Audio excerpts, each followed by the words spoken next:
אוקיי, שלום.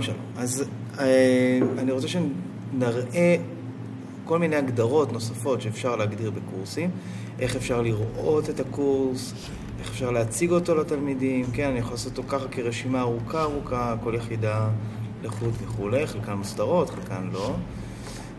כל העניין של ניהול הקורס נמצא כאן בגלגלי שיניים, וכאן אני יכול לצפות בכל המשאבים ובכל הפעילויות שיש בקורס, נגיד בכל הבלוגים, כן, אני מאוד אוהב בלוג כיחידה כזאת, ואז לראות, כן, זה קורס שלא שוגר עדיין, אז אין עדיין פרסומים, ואני יכול לראות כמה פרסומים יש בכל בלוג, לפי מספר המשתתפים, אם זה מטלת חובה, אז רק לפי המספר אפילו אני יכול להתרשם כמה לקחו חלק וכמה פחות.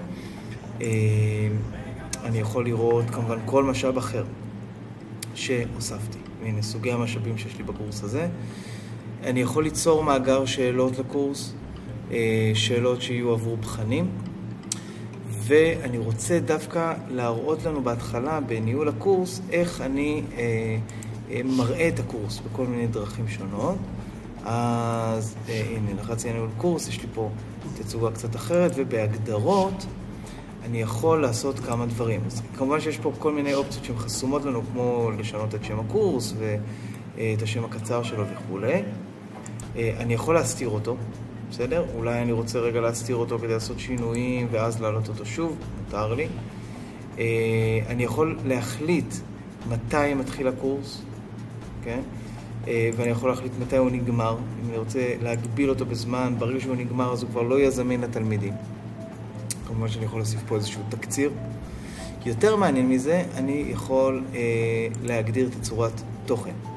אז איך זה ייראה לי? אני אראה לכם כמה אופציות שאני אוהב, אבל כמובן שכל אחד לפי הטעם שלו. אני יכול להראות אותו כיחידות הוראה, כפרקים ותתי פרקים, כמו שהוא נמצא עכשיו, כמו שראיתם בתחילת הוידאו. אני יכול להראות אותו כיחידות הוראה בתמונות. בסדר? וכמובן שאני יכול להעלות את מספר יחידות ההוראה, נגיד אוטומטית ל-19 או כמה שבא לי. בסדר? אותי זה 10. אני אחזור ל-10. אני יכול כמובן להגדיר כל משבצת תמונה, איך זה יהיה, והאם זה יהיה ממורכז, ומה צבע המסגרת וכו', והרקע לתמונות. ואני רוצה להראות לכם רגע איך זה נראה. כן, יש פה הרבה מאוד הגדרות, אבל בסופו של עניין אני רוצה רגע לשמור ולחזור, ותראו את אותו קורס, איך הוא נראה עכשיו.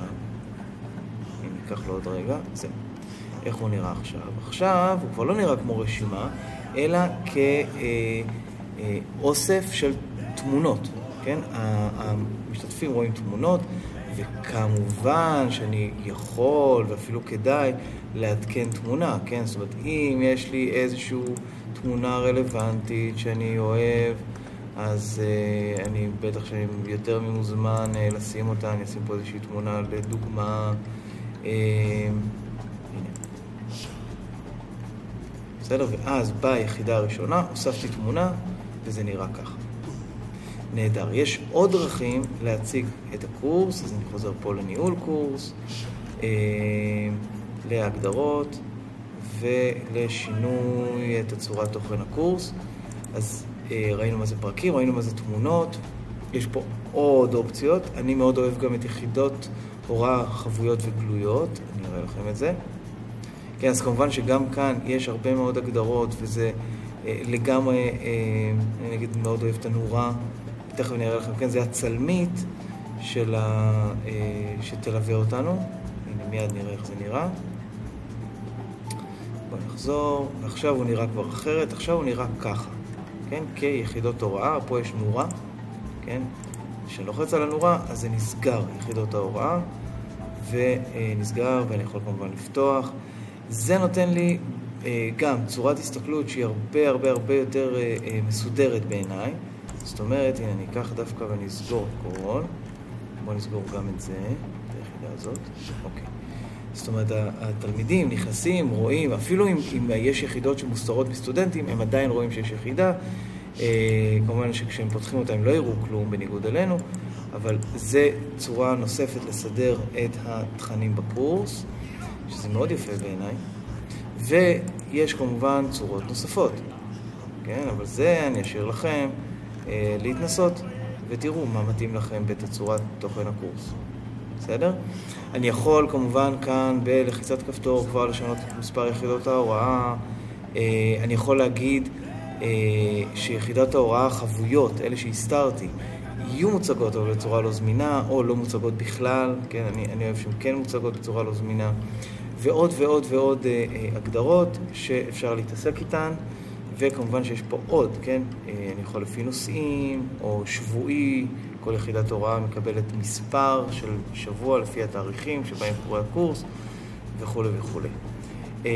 עוד דרכים להשפיע על איך שהקורס נראה, אז אני יכול להשפיע על התצוגה החזיתית. יש לי פה כמה אופציות, בסדר? אני אראה לכם אופציה אחת, שנקראת משוב, ואני אחזור אל הקורס, אני אראה לכם איך זה נראה, זה קצת השתנה, תכף תראו, תכף ישנה את עצמו.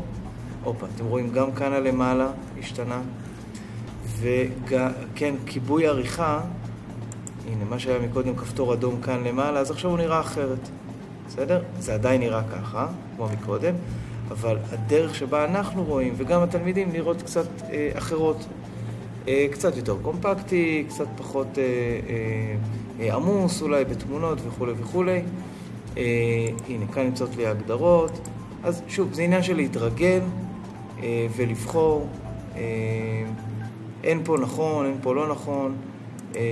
יש פה כמובן עוד, נגיד את הקלאסיק, מי שזוכר את המודל כמו שהוא היה בהתחלה, הנה, ניתן לכם לראות את זה. ככה היה מודל פעם, שפה רואים את כל היחידות כבר מראש, רואים מה מוסתר, רואים מה זה, כן, ככה כמעין תוכן, וזאת גם דרך לראות את זה. כאן, הנה, במקום הכפתור האדום ירוק, אז יש לנו עריכה וכיבוי עריכה וכו'. עד כאן כמה אופציות לעריכת הקורס. כמובן אגב שיש עוד אפשרויות, וזה לא האפשרות היחידה. אני יכול לערוך עוד הרבה דברים מבחינת נראות ומבחינת גישה וכו'. אני מזמין אתכם להיכנס, כי לא דיברנו על הכל, כן? לא דיברנו על הכל.